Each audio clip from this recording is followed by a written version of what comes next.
Go. Meron kami ngayon bago. Ito, literal na bago talaga to. This is Toyota Innova 2023 model. Automatic transmission E-variant. At ipapakita namin sa inyo. Acquired talaga ito July 5, 2023. So, almost 2 months pa lang ang sasakyan. Kaya, ito ang target market nito.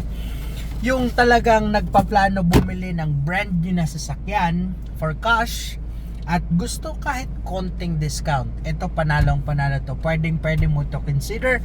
Ang brand new price nito is 1,375,000. Mamaya sasabihin namin kung magkano ang pwede namin i-offer dito.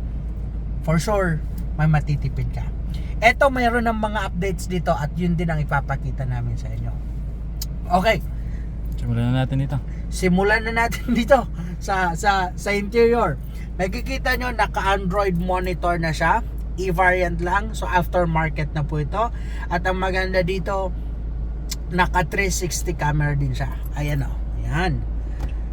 Ayan. Pag nagsisignal light ka, automatic makikita mo yung nasa left mo. Pag magsisignal light ka sa kanan, makikita mo yung nasa right mo. At syempre, pag nag-reverse ka. Tapos, may iba-ibang view na rin siya. Paano ba makikita? Ito. Yan, may iba-ibang view siya sa front, sa likod. Oh, 'di ba? So ang ganda. So aftermarket na ito, although napapa-install naman talaga ito dito kahit dito sa Legazpi meron ng ganito. I think more or less nasa 15,000 yung ganito na Android monitor. So dagdag na yun sa presyo. At isa pa, imagine E-variant lang to pero naka push start and stop button na siya. So pina-convert lang siya from the susi, naka-push start na siya. So eto nga lang mayroon siyang sensor na andito na nakahiwalay na kapag mag-i-start ka or mag-i-stop kailangan nandito siya tutunog to. Di ba? So yan yung process niya sa pag-i-start and stop. Interior, silipin mo. Ang interior walang pinagbago kung ano nilabas sa kasa, ganun pa rin, nadagdagan lang ng ganito. Di ba? Pero sobrang linis, sobrang bango, sobrang amoy kasa pa. Kaya wala kang hahanapin pa dito. Okay? Panalo, very comfortable, ang sarap i-drive. Tapos ang sarap sumakay. Di ba? Yun. Ngayon, silipin natin ang exterior kasi merong mga konting upgrade din sa exterior. Sa exterior naman ito, wala ka nang kailangang galawin. Kung gusto mo lang mag-upgrade, kung gusto mo lang mag-dagdag, mas pagandahin, pwede mong ipa-ceramic coat. Yun na lang pwede mong galawin. Pero sa accessories, maganda na siya. Tingnan mo, dito sa front, meron na siyang Toyota Innova na nandito sa hood. And meron na rin siyang garnish sa headlight hanggang sa mga handle sa likod. Meron na rin siyang rain visor at makikita mo meron na rin siyang step board. So itong step board niya aftermarket pero Toyota pa rin ang gumagawa niya. Sa tires niya lahat pa yan original. Naka Yokohama tires and naka 205/65 rim 16. Naka disc brake sa front at naka drum brake naman sa likod.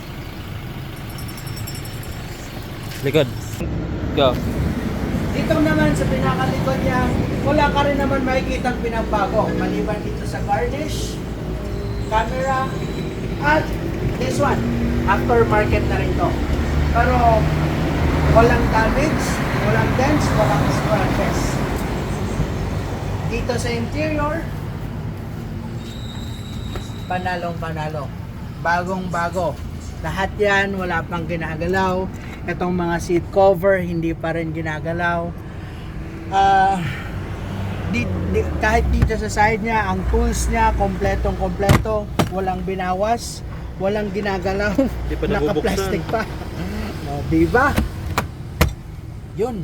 Kaya ito, kung bago talagang hanap mo, kung sariwa talagang hanap mo, ito, sariwang-sariwa to.